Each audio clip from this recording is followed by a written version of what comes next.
Hey guys, Danny Johnson here, and today we're going to be removing and replacing the alternator on our 2015 Yukon Denali.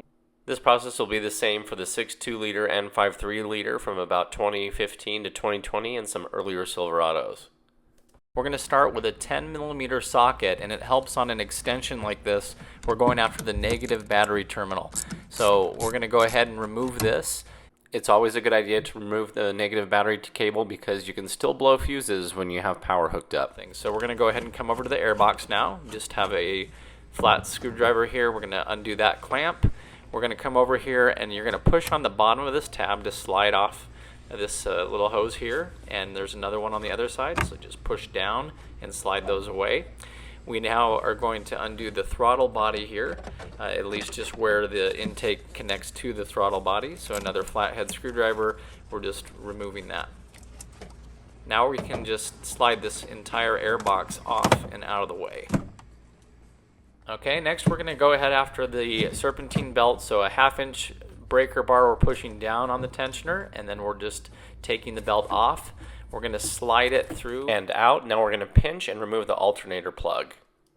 And then next we're going to take a 13mm socket for our alternator.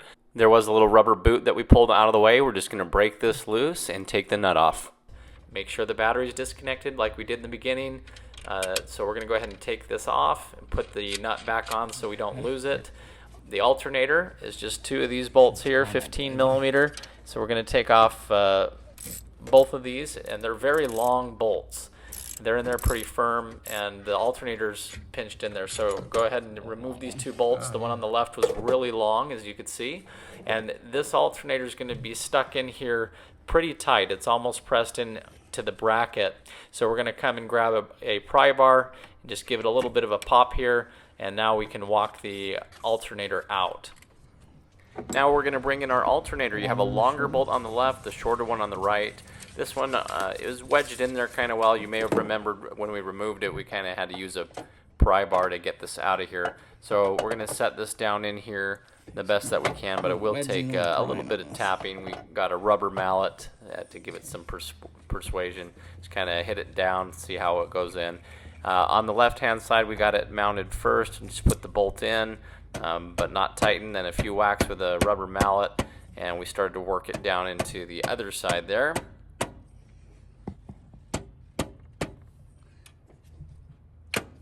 As we were whacking it, we were also pushing that bolt in, and eventually it found its way.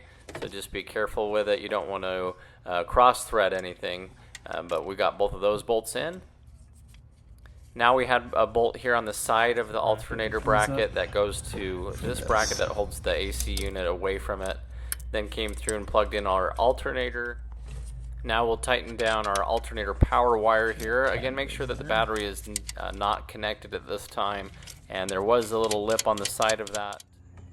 Now we'll put on the main serpentine belts. We're going to start on the water pump, then we're going to go down under the crankshaft, and then we're going to basically have it go over the crankshaft, and this is where we're going to slide it behind the tensioner. Now we'll pull it till it goes over the alternator. This is where we're going to bring in our breaker bar. This is the 1/2 inch drive one. So we'll go ahead and push this in.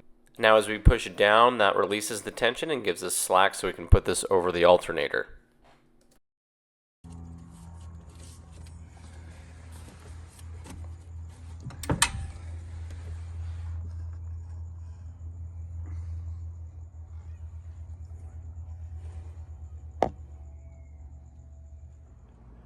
Now we can bring our airbox back in, and so we're just putting it in place and tightening it down on the worm clamps. We've got the one over here as well. We did not take out the mass airflow for this video, but I have to show you plugging this in or it's going to drive me crazy.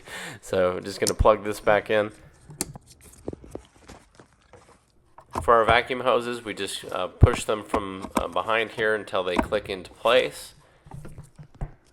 Have one on each side here.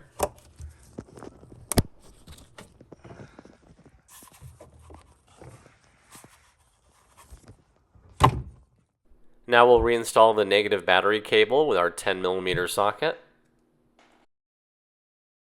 And we're going to be looking for anywhere from 13.5 volts up to 14.5 volts is a normal range for a charging alternator, so just make sure that it's working. So Anyway, everything else was looking good here, so we decided to take it for a little test drive. Put a bill balance there. I'm sure they're a little low from sitting. I drove the so they look pretty good there. Have it running perfectly smooth. So hopefully this video helps you out. I hope you guys enjoyed it, and check the video description for more information on all this. If you're new to the channel, feel free to subscribe. I have a whole bunch of videos on the Yukon, and we'll keep you updated. Thanks, guys.